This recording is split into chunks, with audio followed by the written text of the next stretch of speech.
Assalamualaikum warahmatullahi wabarakatuh. Alhamdulillahirabbil alamin, summa alhamdulillahirabbil alamin. Assalatu wassalamu ala asyrafil anbiya'i wal mursalin, sayyidina wa habibina wa syafi'ina wa maulana Muhammadin wa ala alihi thayyibin wa sahbihil muntajabin wa tabi'ina lahum bi ihsanin ila yaumiddin.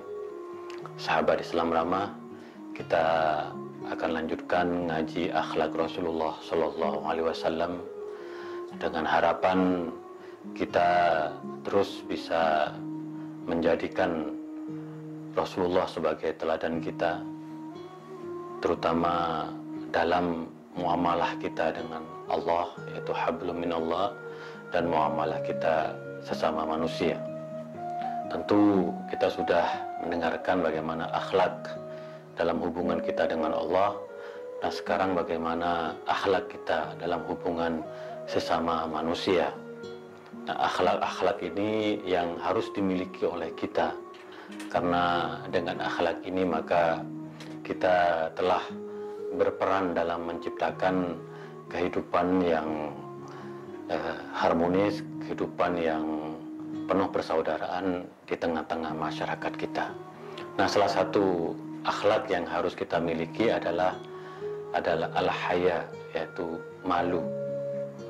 Karena bagaimanapun Ibnu Hayyan mengatakan bahwa malu ini adalah salah satu ciri daripada kecerdasan seseorang. Dan kalau kita mempunyai rasa malu, maka sungguhnya kita memiliki kecerdasan. Nah, selebihnya, sebaliknya, kalau kita tidak mempunyai rasa malu, menurut Ibnu Hayyan, maka kita tergolong orang-orang yang bodoh. Karena itu kemudian Ibnu Hayyan mengatakan bahwa rasa malu ini adalah kunci kebahagiaan. Dan bagi seorang yang tidak mempunyai rasa malu dalam hidupnya, maka ia tidak akan pernah mempunyai kebahagiaan. Bahkan ia akan selalu dihinakan oleh orang lain. Nah, malu sendiri itu artinya adalah inqibadun nafsi anil qaba'ih, yaitu menahan nafsu untuk melakukan hal-hal yang buruk. Jadi karena kita punya rasa malu, maka kita tidak sampai hati untuk melakukan kejahatan. Tidak sampai hati untuk merendahkan orang lain. Naudzubillah, apalagi melakukan kekerasan kepada orang lain. Nah, kelompok-kelompok yang kita identifikasi intoleran, andai saja mereka mempunyai rasa malu, maka mereka tidak akan mungkin melakukan tindakan kekerasan. Maka disebutkan dalam sebuah hadis, al-haya'u minal iman, bahwa rasa malu itu bagian dari iman. Kalau kita beriman, maka kita mempunyai rasa malu untuk tidak melakukan kejahatan, untuk tidak melakukan kekerasan kepada orang lain. Maka kemudian para ulama mengatakan bahwa akhlak yang rasa malu ini adalah wiqarun wa adah mahmudah. Dia adalah kebahagiaan. Dia adalah kebiasaan yang mulia dalam diri seseorang. Maka Nabi bersabda dalam hadisnya, inna minal haya'i wiqaran wa inna minal haya'i sakinatan, bahwa dalam sikap malu kita itu akan melahirkan kebahagiaan. Dari sikap kita itu akan melahirkan kemuliaan, ketenangan. Karena kalau kita malu, maka kita akan cenderung untuk memperlakukan orang lain sebaik mungkin. Ketika kita ingin melakukan hal-hal yang buruk, kita akan berpikir dengan rasa malu, maka kita selalu diingatkan agar tidak melakukan hal-hal yang buruk kepada orang lain. Maka oleh karena itu malu juga adalah al-hazar minal zammi wasabbi.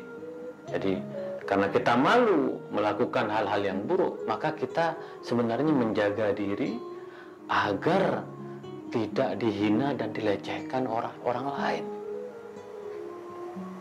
Maka kalau kita betul-betul mempunyai rasa malu, maka ekspresi yang akan muncul adalah ekspresi kebaikan, ekspresi cinta, ekspresi kasih sayang.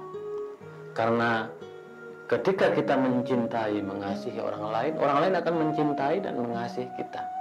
Kita malu untuk menyampaikan kata-kata yang senonoh. Kita malu untuk menyampaikan kata-kata yang kasar. Maka sahabat Islam ramah, mari kita tumbuhkan rasa malu. Karena malu itu keren. Malu untuk berbuat keburukan itu keren sekali. Kalau seandainya di era media sosial ini kita mempunyai rasa malu untuk menggunakan tangan kita mengupload hal-hal yang buruk yang bisa menyinggung perasaan orang lain, maka media sosial kita akan penuh dengan pesan-pesan positif, akan penuh dengan motivasi dan inspirasi, akan penuh dengan kebajikan.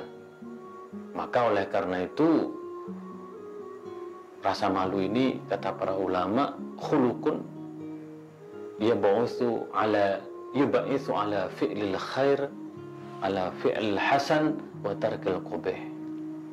Maka rasa malu itu akan melahirkan satu perilaku pada kita untuk melakukan kebaikan dan meninggalkan keburukan. Nah, di era pasca kebenaran, di era media sosial sekarang ini sudah, karena hilang rasa malu, maka kabur antara kebenaran dan keburukan, antara kebaikan dan kejahatan.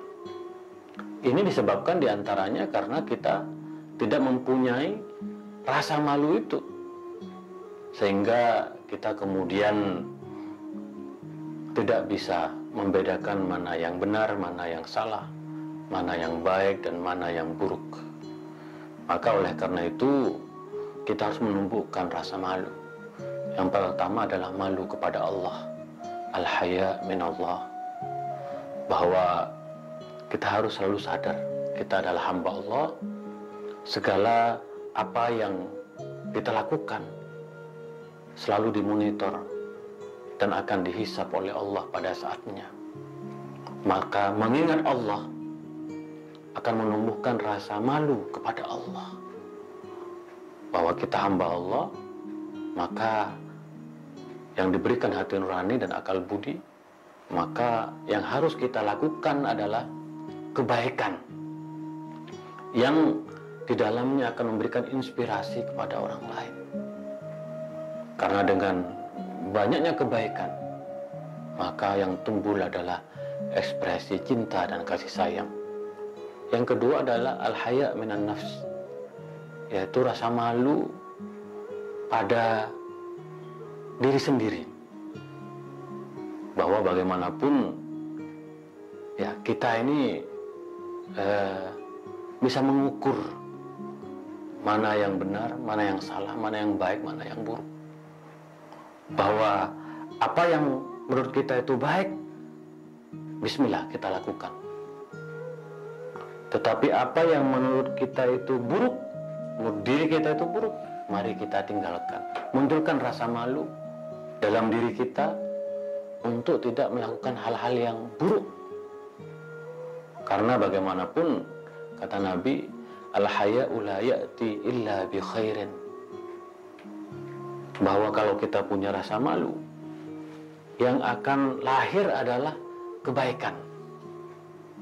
Maka diri kita akan menjadi barometer yang nanti akan menentukan apakah perilaku, tindakan, ucapan kita adalah sebuah kebaikan. Kalau itu menjadi sebuah kebaikan, bismillah kita lakukan. Tapi sekali lagi, kalau itu akan mendatangkan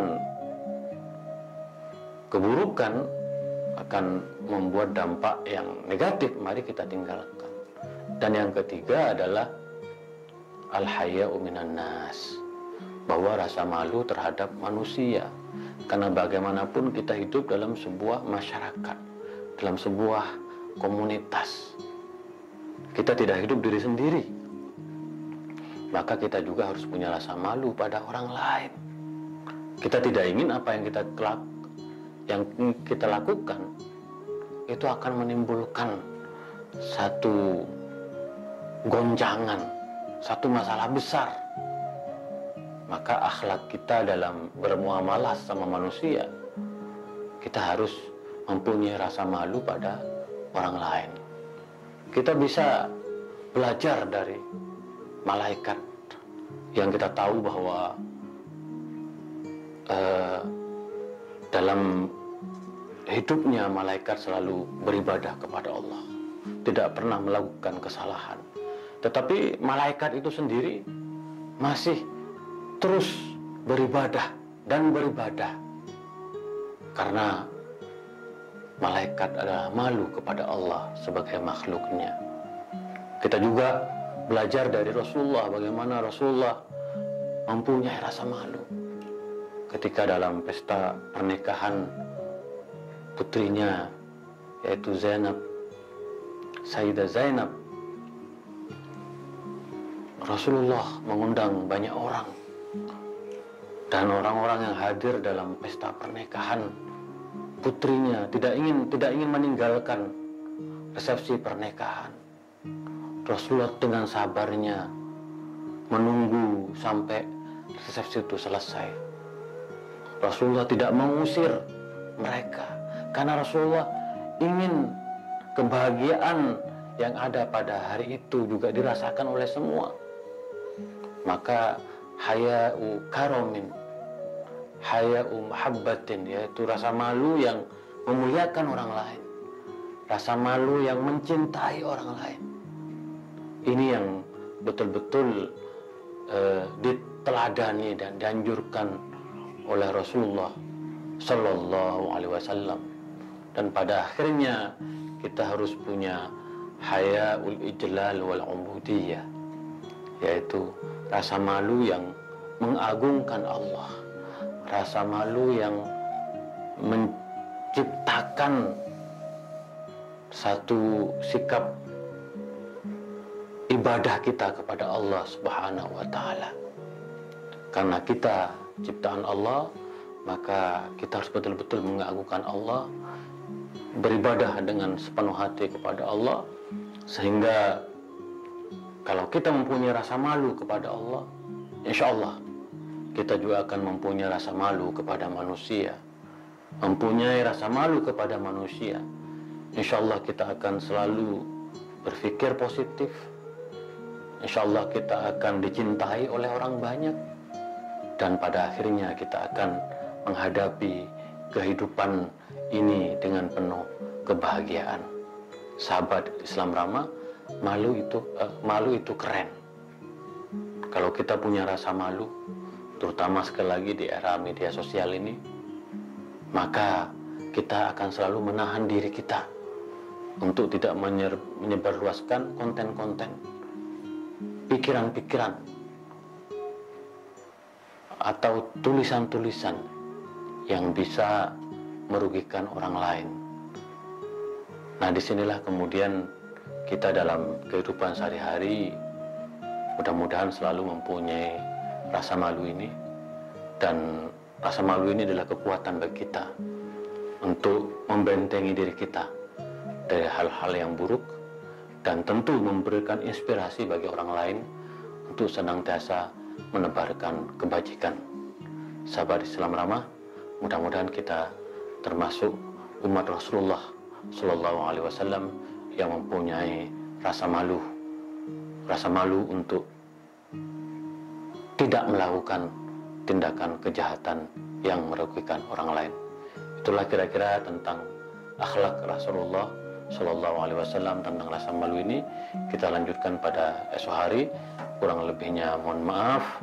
Wa ma taufiqi illa billah, alaihi tawakkaltu wa ilaihi unib. Wallahul muwaffiq ila aqwamit thoriq. Assalamualaikum warahmatullahi wabarakatuh.